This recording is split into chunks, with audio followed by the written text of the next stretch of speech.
The great psycho ముఖ్యమంత్రి జగన్మోహన్ రెడ్డి 4.5 సంవత్సరాల కాలంగా సీఎం అవ్వడానికి ముందు ఈ 4.5 సంవత్సరాల కాలంగా అతని నోటి నుంచి వచ్చే అతి తరచుగా వచ్చే అతి ముఖ్యమైన పదం ఏంటంటే నా ఆడబిడ్డలు నా అక్క చెల్లెములు.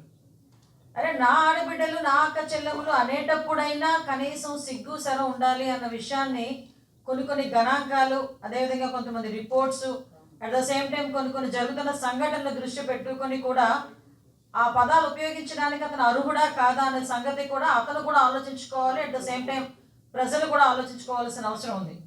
ఎందుకంటే సుమారుగా ఈ 4.5 సంవత్సరాల కాలంలో దగ్గర 1,48,578 కేసులు మహిళల మీద జరుగుతున్న అఘాయిత్యాల మీద కానీ, మహిళలు అవమానిస్తున్న తీరు కానీ, మహిళల మీద జరుగుతున్న దాడుల గురించి కానీ, మహిళల మీద జరుగుతున్న హత్యల విషయంలో కానీ ఈ 4.5 సంవత్సరాల కాలంలో దగ్గర జగన్మోహన్ రెడ్డి అతి ప్రియంగా పిలుచుకొని అక్క చెల్లెమ్మల మీద, ఆడబిడ్డల మీద అతని చేతకానితనం వల్ల, అతని ధనదాహం వల్ల, అతని తాలూకా అంటే దాన్ని ఏమంటారంటే అవగాహన లేమి వల్ల 1,48,578 రికార్డ్ అయిన కేసులు. ఇవి నేను 4.5 సంవత్సరాల కాలంలో చెప్తున్నా. అంటే ఓవరాల్గా యావరేజ్ని చూసుకున్న సంవత్సరానికి దగ్గర 30 నుంచి 40 వేల వరకు కూడా కేసులు నమోదవుతున్నాయి. ఇది నమోదవుతున్న కేసులు. వీటితోని ఇవన్నీ కూడా ఇలా జరుగుతున్న నేపథ్యంలో టాప్ మోస్ట్ పొజిషన్లో ఏపీ ఉంచుతాను అని చెప్పి ఎలక్షన్ల ముందు మాట్లాడిన వ్యక్తి మహిళల మీద జరుగుతున్న అఘాయిత్యాల్లో కానీ, మహిళల తాలూకు మిస్సింగ్ విషయంలో కానీ, బాలికల మిస్సింగ్ విషయంలో కానీ నెంబర్ 1, 2 పొజిషన్లో మాత్రం డెఫినెట్గా ఉంచే పరిస్థితి ఈరోజు ఒక సైకో జగన్మోహన్ రెడ్డి రాష్ట్రానికి దాపురించాడు అన్న సంగతి అయితే చాలా క్లియర్గా చెప్పగలం. ఎందుకు దాపురించాడు అన్న పదం ఉపయోగించాల్సి వస్తుందంటే నిజంగా ఎంత దౌర్భాగ్యమైన పరిస్థితులు ఈరోజు రాష్ట్రంలో ఉన్న ఆడబిడ్డలు ఎదుర్కొంటున్నారు. అతని వివర్షంలోనే మనం వెళ్దాం. ఇదే అక్క చెల్లెమ్మలు, ఇదే ఆడబిడ్డలు ఎంత దారుణమైన పరిస్థితులు ఎదుర్కొంటున్నారంటే ఈరోజు ఒక టూరిజం డెస్టినేషన్ రాబోయే కాలంలో ఈరోజు వచ్చేస్తాను పెట్టిబేడ పట్టుకొని, రేపు వచ్చేస్తాను పెట్టిబేడ పట్టుకొని అని చెప్పి పెట్టిబేడ రెడీగా పెట్టుకొని ఏదో ఫ్లైట్లు దొరక ఇంట్లో కూర్చున్నట్టుగా కూర్చున్న వైజాగ్ రాజధాని ప్రాంతానికి నేను వచ్చేస్తాను అని చెప్పి మాట్లాడుతున్న ఇదే ముఖ్యమంత్రి, టూరిజం డెస్టినేషన్ అని చెప్పి ప్రగల్భాలు పలికే ఇదే ముఖ్యమంత్రి ఈరోజు వైజాగ్లో పొట్ట చేత పట్టుకొని పక్క రాష్ట్రం నుంచి మన రాష్ట్రానికి వలస వచ్చిన ఒక కుటుంబాన్ని రక్షించలేని పరిస్థితి. దారుణమైన సిచ్యువేషన్స్. ఈరోజు ఒక 17 ఏళ్ల దళిత బాలిక, ఒరిస్సాకు చెందిన దళిత బాలిక మీద 11 మంది గ్యాంగ్ రేప్ జరిగితే పరిస్థితి ఎలా ఉందిరా అంటే పోలీసులు ఇన్ఫర్మేషన్ ఇవ్వరు, తల్లిదండ్రుల్ని కలవడానికి కనీసం ప్రయత్నం చేసినా కూడా వాళ్ళని కనిపించనివ్వరు. ఇప్పటికీ ఆ ఆడబిడ్డ ఎక్కడుందో ఎవరికి తెలియదు. ఒకసారి డిసెంబర్ 18వ తారీఖున ఆ తల్లిదండ్రులు ఆ అమ్మాయి కనిపించట్లేదని 4th టౌన్ పోలీస్ స్టేషన్లో ఆ అమ్మాయికి రిపోర్ట్ ఇస్తే ఆ అమ్మాయిని 18వ తారీఖు 19వ తారీఖుల్లో పట్టుకోవాల్సిన ఆ అమ్మాయిని ట్రేస్ చేయాల్సిన పోలీసులు నిమ్మక నీరెత్తినట్టు కూర్చోవటం వల్ల, వాళ్ళ తాలూకా వైఫల్యం వల్ల 11 మంది ఆ అమ్మాయిని గ్యాంగ్ రేప్ జరిగిందంటే నిజంగా దీని తాలూకా తప్పు మనం ఎవరి మీద పెడతాం, ఎవరి మీద మనం మాట్లాడుకోవాల్సిన పరిస్థితి ఈరోజు వచ్చింది. దీనికి బాధ్యత గవర్నమెంట్ తీసుకుంటుందా, పోలీస్ వ్యవస్థ తీసుకుంటుందా, నా అక్క చెల్లెములు నా ఆడబిడ్డలు అని చెప్పి ప్రగల్భాలు పలికే ముఖ్యమంత్రి తీసుకుంటాడా? దళితురాలు అయి ఉండి కూడా నేను హోమ్ మినిస్టర్గా ఉండి పనికిరాని ఒక హోమ్కే పరిమితమైన మినిస్టర్ అనుకుంటున్న ఆ హోమ్ మినిస్టర్ తీసుకుంటుందా?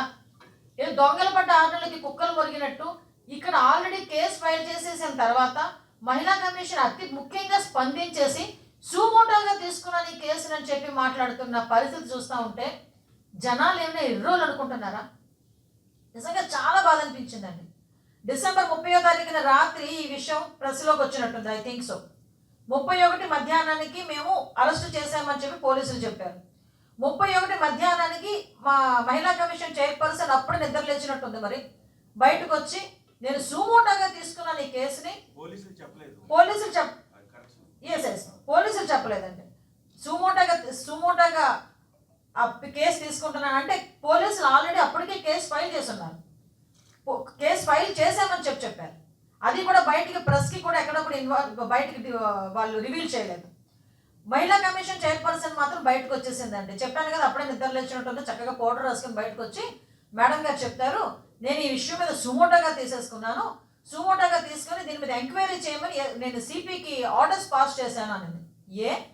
ఎందుకు రాకూడదు?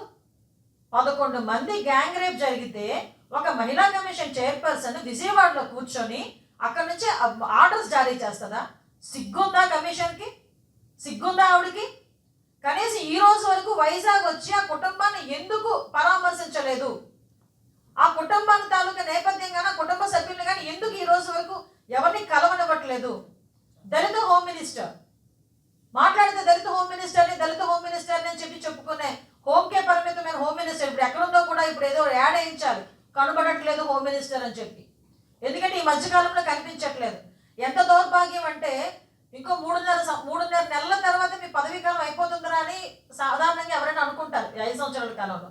వైఎస్ఆర్సీపీ దౌర్భాగ్యం ఏంటంటే ఈ టికెట్లు మార్చేసరికి 3.5 సంవత్సరాల ముందే వీళ్ళకి పదవీ కాలం అయిపోయింది.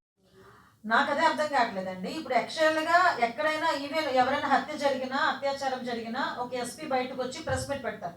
సిపి కానీ ఎస్పీ కానీ ఆ పరిధిలోనే పోలీస్ ఆఫీసర్ బయటకు వచ్చి మేము ఇలాగ అంటే ఇది చాలా పెద్ద ఇన్సిడెంట్. 11 మంది గ్యాంగ్ రేప్ అనేది ఇట్స్ నాట్ ఏ జోక్. ఇది చిన్న ఇష్యూ కాదు, ఇది చాలా పెద్ద ఇష్యూ. ఈ పెద్ద ఇష్యూలో అసలు ఎంతమందిని అరెస్ట్ చేశారు, ఎవరెవరిని అరెస్ట్ చేశారు, ఆ ఇష్యూస్ బయట పెట్టాల్సిన బాధ్యత సిపి గారి మీద ఉంది.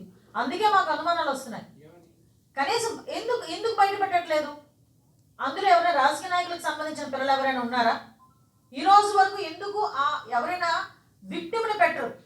సుప్రీంకోర్టు గైడ్ లైన్స్ ప్రకారం అత్యాచారానికి గురైన ఆడబిడ్డను కానీ వాళ్ళ తల్లిదండ్రులు కానీ బయటకు ప్రెస్ ముందు రిలీజ్ చేయకూడదు, వాళ్ళ తాలూకా పేర్లు బయటకు రప్పించకూడదు. ఓకే డన్, మేము కాదని చెప్పట్లేదు, ఎందుకంటే సొసైటీలో ఉన్నాం. అరే ఎదవ పనులు చేసిన ఎదవల పేర్లు చెప్పడానికి ఏంటబ్బా మీకు ప్రాబ్లము? చెప్తేనే కదా మాకు తెలుస్తుంది బయటికి ఎదవలు ఇలాంటి ఎదవలు ఉన్నారు సొసైటీలో, వాళ్ళ ఫ్రెండ్స్ వాళ్ళందరి దగ్గర కొంచెం జాగ్రత్తగా ఉంటారు మిగతా వాళ్ళు.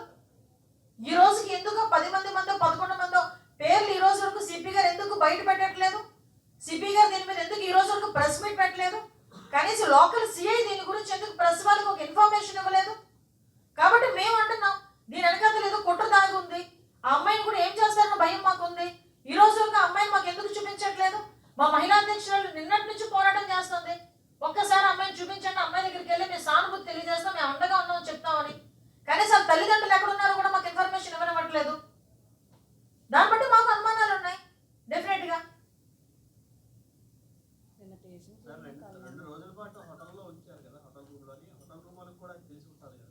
డెఫినెట్గా తెలుస్తుంది అంటే అందరినీ బెదిరిస్తున్నారు.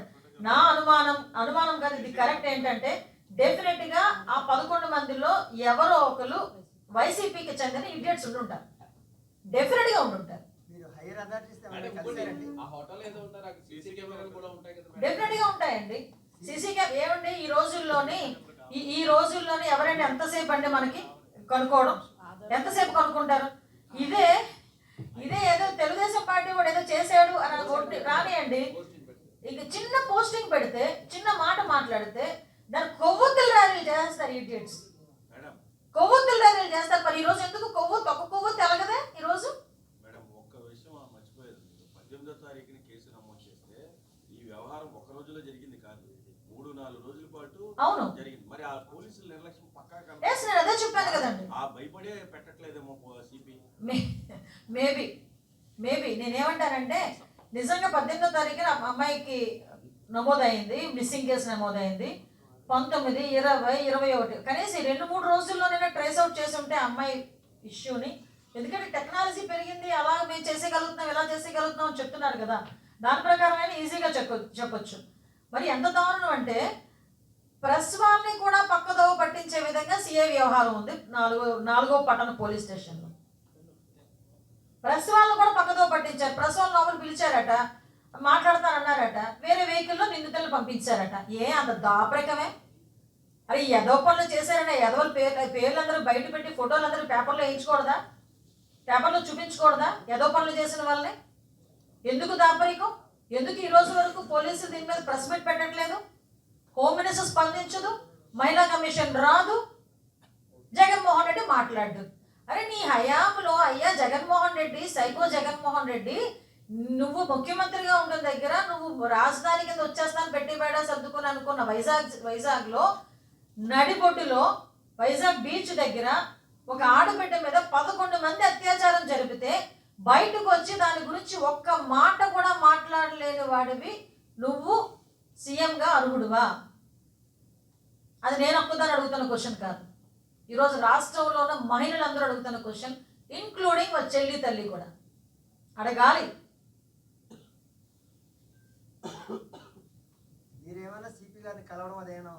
మాకు అపాయింట్మెంట్ ఇస్తే డెఫినెట్ గా కలుస్తామండి, మా ఫోన్లే ఎత్తారండి. నిజంగా చెప్తున్నాను, మీరు అన్నట్టు నిజంగా ఇప్పుడే చేయమన్నా నేను సిపి గారికి మీ ఎదురుగానే ఫోన్ చేస్తాను.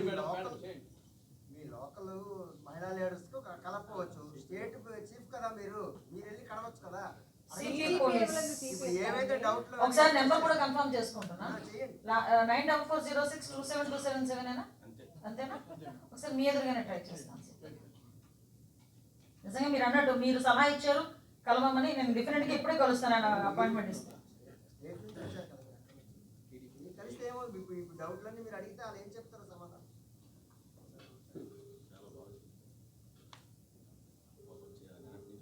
నిన్నటి నుంచి పోరాటం చేస్తున్నారు వాళ్ళు. రింగ్ అవుతుంది.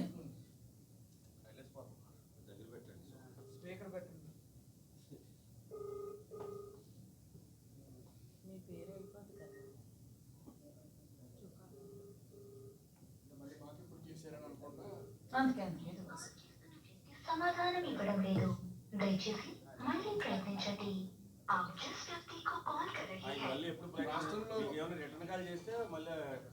డెఫినెట్ గా చెప్తాను, రిటర్న్ కాల్ చేసినా చెప్తాను, చేయకపోయినా చెప్తాను మీకు. అంతే.